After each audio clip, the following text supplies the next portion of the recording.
ಸಂಖ್ಯಾಕಾಂಡ ಅಧ್ಯಾಯ 22. ಮೋವಾಬ್ ಮೈದಾನದಲ್ಲಿ ಬಿಳಾಮನ ಭವಿಷ್ಯತ್ವಾಣಿ. ಇಸ್ರಾಯೇಲರು ಪ್ರಯಾಣ ಮಾಡಿ ಜೋರ್ಡಾನ್ ನದಿ ತೀರದಲ್ಲಿ ಜೆರಿಕೋ ನಗರಕ್ಕೆ ಹತ್ತಿರವಿರುವ ಮೋವಾಬ್ಯರ ಬಯಲಿನಲ್ಲಿ ಇಳಿದುಕೊಂಡರು. ಆ ಕಾಲದಲ್ಲಿ ಚಿಪ್ಪೋರನ ಮಗನಾದ ಬಾಲಾಕನು ಮೋವಾಬ್ಯರಿಗೆ ಅರಸನಾಗಿದ್ದನು. ಇಸ್ರಾಯೇಲರು ಅಮೋರಿಯರನ್ನು ಕೊಂದ ವರ್ತಮಾನವನ್ನು ಈತ ಕೇಳಿದ್ದನು. ಇಸ್ರಾಯೇಲರು ಬಹುಮಂದಿ ಇದ್ದುದರಿಂದ ಮೋವಾಬ್ಯರು ಬಹಳವಾಗಿ ದಿಗಿಲುಪಟ್ಟರು. ಇಸ್ರಾಯೇಲರಲ್ಲಿ ಸಹಿಸಲಾರದಷ್ಟು ಹೆದರಿಕೆಯುಳ್ಳವರಾದರು. ಮೀದ್ಯಾನ್ಯರ ಹಿರಿಯರಿಗೆ ದನಕರುಗಳು ಅಡವಿಯ ಹುಲ್ಲನ್ನೆಲ್ಲ ಮೇದು ಬಿಡುವಂತೆ ಈ ಸಮುದಾಯದವರು ನಮ್ಮನ್ನು ನಮ್ಮ ಸುತ್ತಮುತ್ತಲಿನವರನ್ನು ನಿರ್ಮೂಲ ಮಾಡುವ ಹಾಗಿದೆ ಎಂದು ಎಚ್ಚರಿಸಿದರು. ಬಾಲಾಕನು ಬೇಯೋರನ ಬಿಳಾಮನನ್ನು ಕರೆಯಿಸುವುದಕ್ಕೆ ಸ್ವಜನರ ನಾಡಾದ ಯುಫ್ರಟಿಸ್ ನದಿಯ ತೀರದಲ್ಲಿರುವ ಪೇತೋರ್ ಎಂಬ ಊರಿಗೆ ದೂತರನ್ನು ಕಳಿಸಿದನು. ತಾವು ದಯವಿಟ್ಟು ಬರಬೇಕು, ಯಾವುದೋ ಒಂದು ಜನಾಂಗ ಈಜಿಪ್ಟ್ ದೇಶದಿಂದ ಬಂದಿದೆ, ಭೂಮಿಯೆಲ್ಲ ಆವರಿಸಿಕೊಂಡಿದೆ, ನನಗೆದುರಾಗಿ ಬಂದಿಳಿದಿದೆ. ಅವರು ನಮಗಿಂತ ಬಲಿಷ್ಠರು. ಆದುದರಿಂದ ತಾವು ದಯಮಾಡಿ ಬಂದು ಈ ಜನಕ್ಕೆ ಶಾಪ ಹಾಕಿ ನಮಗೆ ನೆರವಾಗಬೇಕು. ಆಗ ಇವರನ್ನು ಸೋಲಿಸಿ ನಾಡಿನಿಂದ ಹೊರಡಿಸುವುದಕ್ಕೆ ನಿನ್ನಿಂದ ಸಾಧ್ಯವಾಗಬಹುದು. ತಮ್ಮ ಆಶೀರ್ವಾದದಿಂದ ಶುಭ, ತಮ್ಮ ಶಾಪದಿಂದ ಅಶುಭ ಉಂಟಾಗುತ್ತದೆ ಎಂದು ನಾನು ಬಲ್ಲೆ ಎಂದು ಹೇಳಿ ಕಳಿಸಿದನು. ಮೋವಾಬ್ಯರ ಹಾಗೂ ಮಿದ್ಯಾನ್ಯರ ಮುಖ್ಯಸ್ಥರು ಭವಿಷ್ಯವಾಣಿ ಕೇಳಲು ಸಲ್ಲಿಸಬೇಕಾದ ಕಾಣಿಕೆಯನ್ನು ತೆಗೆದುಕೊಂಡು ಬಿಳಾಮನ ಹತ್ತಿರಕ್ಕೆ ಬಂದರು. ಬಾಲಾಕನು ಹೇಳಿ ಕಳಿಸಿದ ಮಾತುಗಳನ್ನು ತಿಳಿಸಿದರು. ಆಗ ಬಿಳಾಮನು, ಈ ರಾತ್ರಿ ನೀವು ಇಲ್ಲೇ ತಂಗಿರಿ, ಸರ್ವೇಶ್ವರ ನನಗೆ ಕೊಡುವ ಉತ್ತರವನ್ನು ಬೆಳಿಗ್ಗೆ ತಿಳಿಸುವೆನು ಎಂದನು. ಅಂತೆಯೇ ಮೋವಾಬ್ಯರ ಮುಖಂಡರು ಬಿಳಾಮನ ಬಳಿಯಲ್ಲಿ ಉಳಿದುಕೊಂಡರು. ದೇವರು ಬಿಳಾಮನ ಬಳಿಗೆ ಬಂದು, ನಿನ್ನ ಬಳಿ ತಂಗಿರುವ ಈ ಜನರು ಯಾರು ಎಂದು ವಿಚಾರಿಸಿದರು. ಬಿಳಾಮನು, ಮೋವಾಬ್ಯರ ಅರಸನು, ಅಂದರೆ ಚಿಪ್ಪೋರನ ಮಗ ಬಾಲಾಕನು ಅವರನ್ನು ನನ್ನ ಬಳಿಗೆ ದೂತರನ್ನಾಗಿ ಕಳಿಸಿದ್ದಾನೆ. ದಯಮಾಡಿ ಬರಬೇಕು. ಯಾವುದೋ ಒಂದು ಜನಾಂಗ ಈಜಿಪ್ಟ್ ದೇಶದಿಂದ ಹೊರಟು ಬಂದಿದೆ, ಭೂಮಿಯೆಲ್ಲ ಆವರಿಸಿಕೊಂಡಿದೆ. ನೀನು ಬಂದು ಅವರಿಗೆ ಶಾಪ ಹಾಕಬೇಕು. ಹಾಕಿದರೆ ಅವರನ್ನು ಸೋಲಿಸಿ ಹೊರಡಿಸುವುದಕ್ಕೆ ನನ್ನಿಂದ ಸಾಧ್ಯವಾಗಬಹುದು ಎಂದು ಹೇಳಿ ಕಳುಹಿಸಿದ್ದಾನೆ ಎಂದು ಉತ್ತರ ಕೊಟ್ಟನು. ಅದಕ್ಕೆ ದೇವರು, ನೀನು ಅವರ ಜೊತೆಯಲ್ಲಿ ಹೋಗಬಾರದು. ಆ ಜನಾಂಗದವರು ನನ್ನ ಆಶೀರ್ವಾದ ಹೊಂದಿದವರು, ಅವರನ್ನು ಶಪಿಸಬಾರದು ಎಂದು ಹೇಳಿಬಿಟ್ಟರು.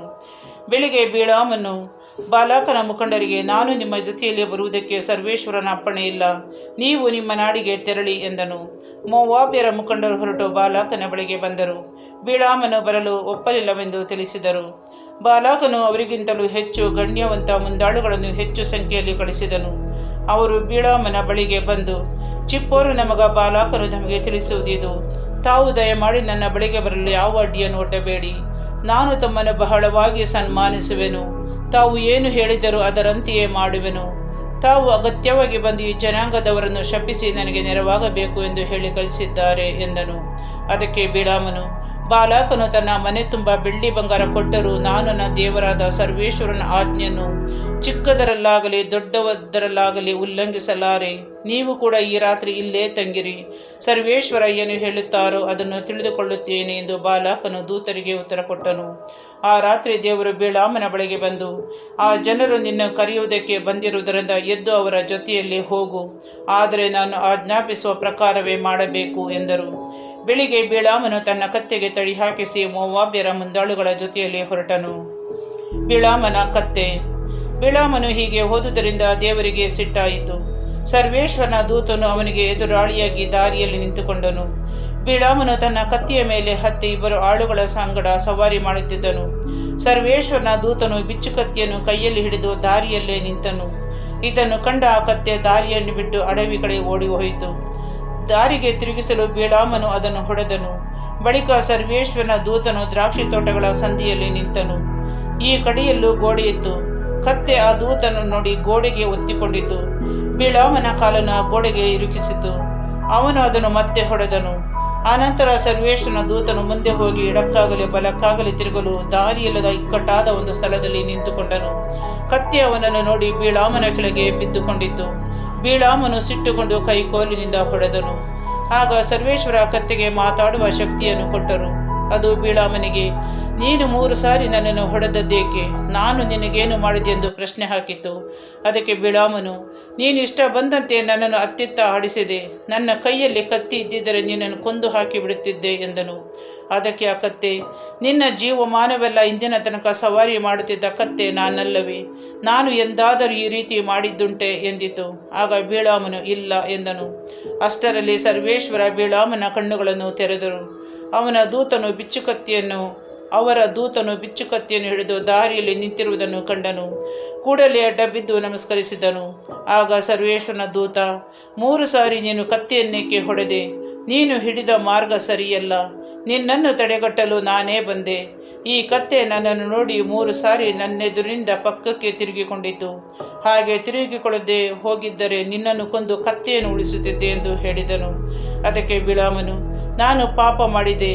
ನೀನೇ ನನಗೆದುರಾಗಿ ದಾರಿಯಲ್ಲಿ ನಿಂತಿರುವುದು ನನಗೆ ತಿಳಿಯದೆ ಹೋಯಿತು. ನಾನು ಮಾಡುವುದು ನಿನಗೆ ಕೆಟ್ಟದ್ದಾಗಿ ತೋರಿದರೆ ಹಿಂದಕ್ಕೆ ತಿರುಗಿಕೊಳ್ಳುತ್ತೇನೆ ಎಂದನು. ಆಗ ಸರ್ವೇಶ್ವರನ ದೂತನು, ಆ ವ್ಯಕ್ತಿಗಳ ಸಂಗಡ ಹೋಗು, ಆದರೆ ನಾನು ನಿನಗೆ ಹೇಳುವುದನ್ನೇ ಹೊರತು ಬೇರೆ ಏನನ್ನು ಹೇಳಬೇಡ ಎಂದು ತಿಳಿಸಿದನು. ಬಿಳಾಮನು ಬಾಲಾಕನ ಮುಂದಾಳುಗಳ ಜೊತೆ ಹೊರಟನು. ಬಿಳಾಮನ ಮತ್ತು ಬಾಲಾಕನ ಭೇಟಿ. ಬಿಳಾಮನು ಬಂದ ಸಮಾಚಾರ ಬಾಲಾಕನಿಗೆ ಮುಟ್ಟಿತು. ಅವನು ಬಿಳಾಮನನ್ನು ಬರಮಾಡಿಕೊಳ್ಳಲು ತನ್ನ ನಾಡಗಡಿಯಾದ ಆರ್ನೋನ್ ಹೊಳೆಯ ತೀರದಲ್ಲಿರುವ ಮೋವಾಬ್ಯರ ಪಟ್ಟಣಕ್ಕೆ ಹೊರಟು ಬಂದನು. ಅಲ್ಲಿ ಬಿಳಾಮನನ್ನು ಕಂಡು, ತಮ್ಮನ್ನು ತುರ್ತಾಗಿ ಕರೆದು ತರಲು ನಾನು ದೂತರನ್ನು ಕಳಿಸಿದ್ದನಲ್ಲವೇ? ತಾವೇಕೆ ಆಗಲೇ ಬರಲಿಲ್ಲ? ತಮಗೆ ಯೋಗ್ಯವಾದ ಸತ್ಕಾರ ನೀಡಲು ನಾನು ಅಸಮರ್ಥನೆ ಎಂದನು. ಅದಕ್ಕೆ ಬಿಳಾಮನು, ಅದಿರಲಿ, ನಾನೀಗ ಬಂದಾಯಿತು. ಆದರೆ ನಾನಾಗಿ ಏನನ್ನು ಹೇಳುವ ಶಕ್ತಿ ನನಗಿಲ್ಲ. ದೇವರು ಆಡಿಸಿದ ಮಾತನ್ನೇ ಹೇಳಲು ಸಾಧ್ಯ ಎಂದು ಹೇಳಿದನು. ಇದಾದ ಬಳಿಕ ಬಿಳಾಮನು ಬಾಲಾಕನೊಂದಿಗೆ ಹೋದನು. ಅವರು ಕಿರಿಯತ್ ಹುಚೋತಿಗೆ ಬಂದರು. ಬಾಲಾಕನು ಹೋರಿಗಳನ್ನು ಹಾಗೂ ಕುರಿಗಳನ್ನು ಕೊಂದು ಬಲಿಕೊಟ್ಟು ಅವುಗಳ ಮಾಂಸವನ್ನು ಬಿಳಾಮನಿಗೂ ಅವನ ಸಂಗಡವಿದ್ದ ಮುಂದಾಳುಗಳಿಗೂ ಕಳಿಸಿದನು. ಮರುದಿನ ಬೆಳಿಗ್ಗೆ ಬಾಲಾಕನು ಬಿಳಾಮನನ್ನು ಕರೆದುಕೊಂಡು ಬಾಳ್ ಎಂಬ ದೇವತೆಯ ಪೂಜಾ ಸ್ಥಳಗಳಿದ್ದ ಗುಡ್ಡವನ್ನು ಹತ್ತಿ ಇಸ್ರಾಯೇಲರ ಶಿಬಿರದೊಂದು ಭಾಗವನ್ನು ತೋರಿಸಿದನು.